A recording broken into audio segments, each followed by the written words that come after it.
When things don't make sense in the world, I look to our faith tradition. I look to Judaism, and specifically, I look to text to try and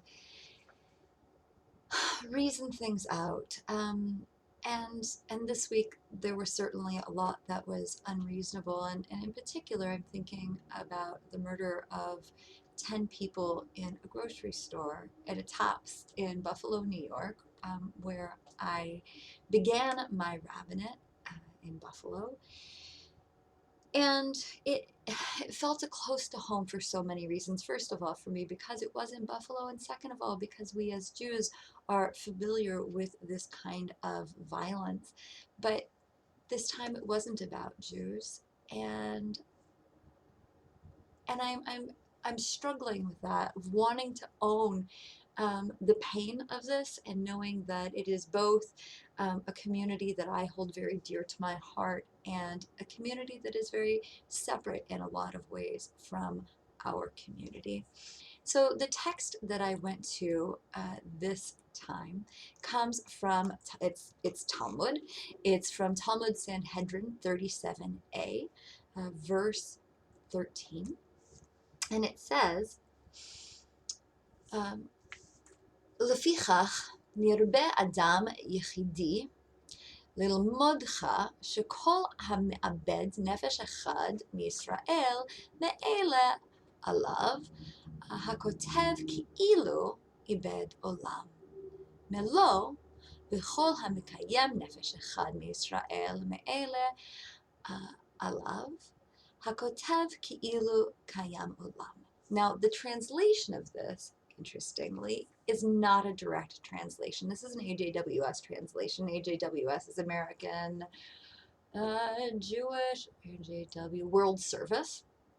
And AJWS tends to be very universal, tends to be very social justice oriented, and it says that for this reason the first human being was created alone, to teach that whoever destroys a single life, it is as though he destroyed an entire universe, and whoever saves a single life, it is as though he had saved an entire universe. Now, the problem with this translation is it skips a word in the Hebrew Aramaic of the Talmud, where it says, whoever destroys a single Jewish life. Now, I happen to like the AJWS translation, because if we're talking about Adam Harishon, if we're talking about Adam, or the first human being, and the reason that we have one first human being is to teach us that every person and every life, every soul is an entire universe, that it shouldn't make a difference whether they're a Jewish soul or not. The Talmud does have that word in it, and so I want us to consider that as we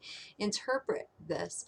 And so throughout my life, as I have read and considered this text, I always thought about it as every person is connected to everybody else. It is an infinite connection of lives to each other. And therefore, if you destroy a person, then you destroy all of those connections. But this week, I'm thinking about it a little bit differently. And I'm thinking about it differently in the context of a piece from Slate that I read by Alice Marwick. She's an assistant professor of communication at the University of North Carolina, Chapel Hill. And she studies, in particular, extremist thought online. And I'm going to quote her, and then I want to interpret a little bit through those lines. And she said, she's talking about how people become indoctrinated. And sometimes people on the far right who are indoctrinated talk about swallowing a red pill that opens their eyes. It's a reference back to the Matrix. But this is the way that she and her colleagues who research this understand it, that it's not just one single moment. And I quote, instead, it is a long process of socialization in which people are exposed not just to hateful language or racial epithets, although those are omnipresent, but to evidence that supports white supremacist and anti-Semitic worldviews. Counterpoints are virtually absent. When people do try to argue alternative points of view, they are shouted down or simply banned. Over time, statements that have seemed extreme at first are normalized, and participants gradually adopt the arguments and vocabulary of the community. So what I hear when I read this is that they are growing blinders until they become myopic and the rest of the world disappears. And it is almost as though they have destroyed the world and therefore are empowered to destroy life, right? They cannot see the universe around them in its entirety. Instead, it is because of this single viewpoint that they feel like it is within their reach, and in this case, within their justified responsibility, however sick that is, um, to kill. And when they do this, what ends up happening is that other people see this behavior, and some of the distance, some of the that which keeps us from immoral, awful, unethical, inhuman behavior becomes that much closer to them. And so they are destroying more and more worlds through their speech, through their behavior, empowering others to destroy more and more worlds.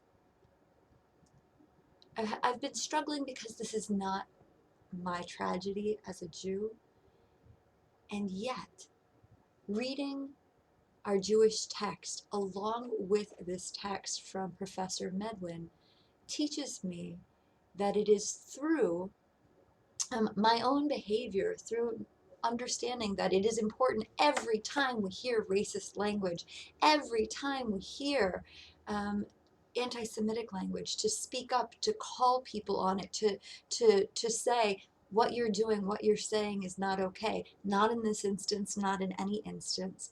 That by doing that, we are actually expanding humanity.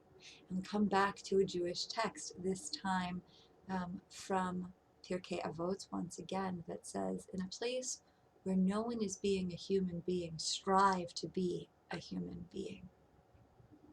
And so with that, I want to encourage you to monitor, yes, your own words, but also the words that you hear, the words around you, such that when we hear things that ought not be said, that ought not be thought, let's be clear, it is incumbent upon us to speak up. And in that way, we are helping to preserve life. And it feels small.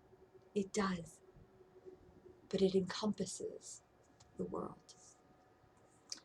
And now I want to take a moment and just read the names of those people who were murdered while they were trying to provide food for themselves and their families. Roberta A. Drury, Marcus D. Morrison, Andre McNeil, Aaron Salter, Geraldine Talley, Celestine Cheney, Hayward Patterson, Catherine Massey, Pearl Young, Ruth Whitfield. May they rest in peace, and may their deaths be an urging to all of us. Maspeak V'dai. It is enough and it must stop.